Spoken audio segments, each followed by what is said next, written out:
தமிழ்நாடு தொழில் முதலீடுகள் மாநாடு 71 புதிய முதலீட்டு திட்டங்களுக்கு முதலமைச்சர் மு.க.ஸ்டாலின் அடிக்கல்.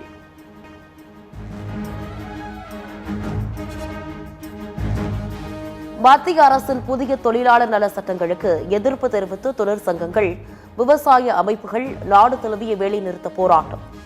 கேரளா, ஒடிசா, மேற்கு வங்கம், தெலுங்கானா உள்ளிட்ட பல்வேறு மாநிலங்களில் போராட்டத்திற்கு ஆதரவாக பள்ளி கல்லூரிகள் விடுமுறை.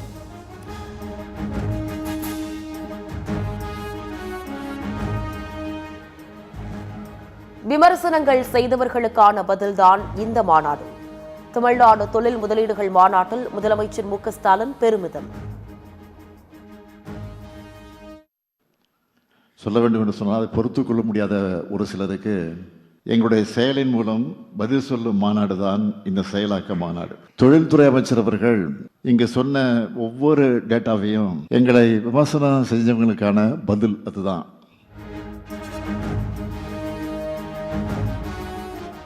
தொழில்துறையில் நாங்கள் செய்த சாதனைகளை நாங்களே மீண்டும் ஆட்சிக்கு வந்து முறியடிப்போம்.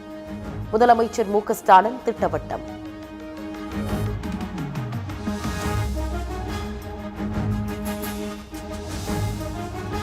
தொழில்துறையில் நாங்கள் பண்ணியிருக்கக்கூடிய ரெக்கார்டை அடித்து சொல்கிறேன், அடுத்து நாங்கள் வந்து தான் பீட் பண்ண போகிறோம். இது உறுதி.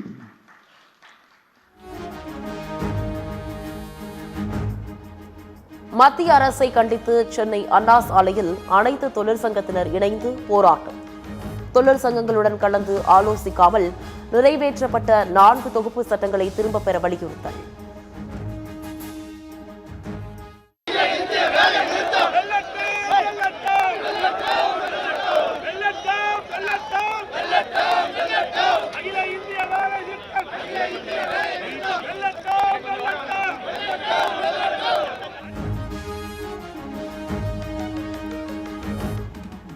சென்னை அம்பத்தூர் ரயில் நிலையத்தில் அகில இந்திய தொழிற்சங்க கூட்டமைப்பினர் பேரணி. ரயிலை மறித்து போராட்டத்தில் ஈடுபட முயன்றதால் பரபரப்பு.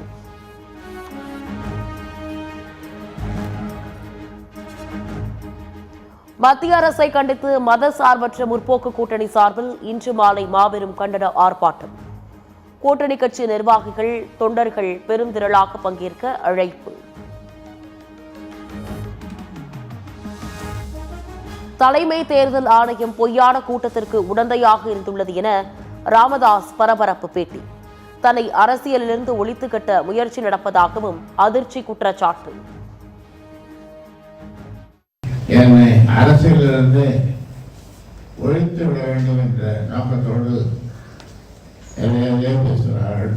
எலெக்ஷன் கமிஷனிடம் அதில் இருக்கின்ற சில அதிகாரிகளை வைத்துக் கொண்டு அவர்களே வழக்கு போடுவது, எலெக்ஷன் கமிஷனே ஒரு வழக்கை போடுவது வேடிக்கையிலும் வேடிக்கை.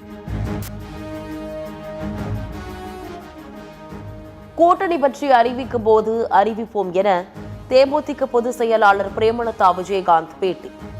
அதிமுக, திமுக என 2 பக்கமும் கூட்டணி பற்றி பேசி வருவதாக வெளியான தகவல் தவறானது எனவும் விளக்கம்.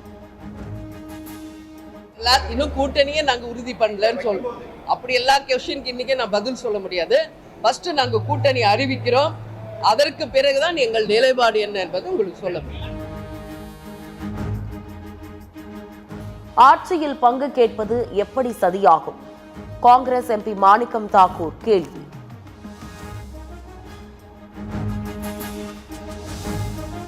புதுச்சேரியில் இடைக்கால பட்ஜெட் தாக்கல்.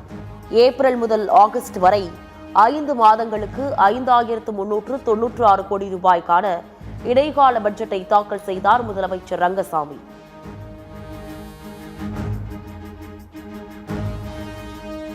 நெல்லை களக்காட்டில் உறவினர் வீட்டில் 27 சவரன் நகை மற்றும் 4 லட்சம் ரூபாய் பணத்தை திருடி ஆன்லைன் விளையாட்டில் இழந்த இளைஞர் மாயம். போலீசார் விசாரணை.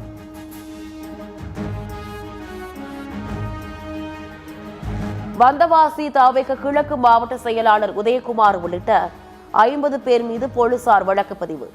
பிறந்தநாள் கொண்டாட்டத்தின் போது தகராறில் ஈடுபட்டு மக்களுக்கு இடையூறு செய்ததாக எழுந்த புகாரில் காவல்துறை நடவடிக்கை.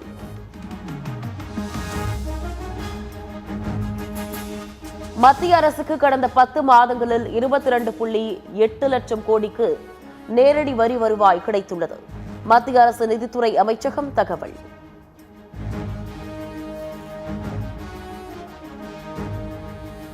முன்னாள் ராணுவ தளபதி நரவனேவின் சுயசரிதை புத்தகம் சர்ச்சையான விவகாரம். ராணுவ அதிகாரிகள் புத்தகங்களை எழுதுவது குறித்த விதிகளை கடுமையாக்க மத்திய அரசு திட்டம்.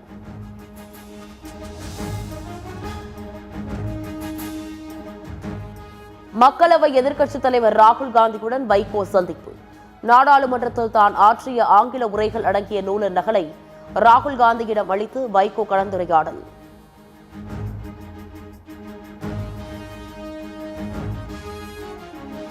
ஷேக் ஹசீனாவின் பதவி நீக்கத்திற்கு பிறகு வங்கதேசத்தில் நடைபெறும் தேர்தல். பலத்த பாதுகாப்புடன் தேர்தல் வாக்குப்பதிவு விறுவிறுப்பு.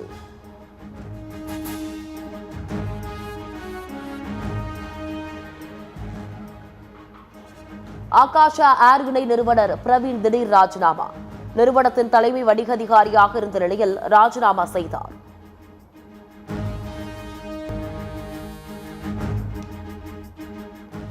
இலங்கையில் முன்னாள் நாடாளுமன்ற உறுப்பினர் அமரகீர்த்தி படுகொலை வழக்கு. 12 பேருக்கு மரண தண்டனை விதிப்பு.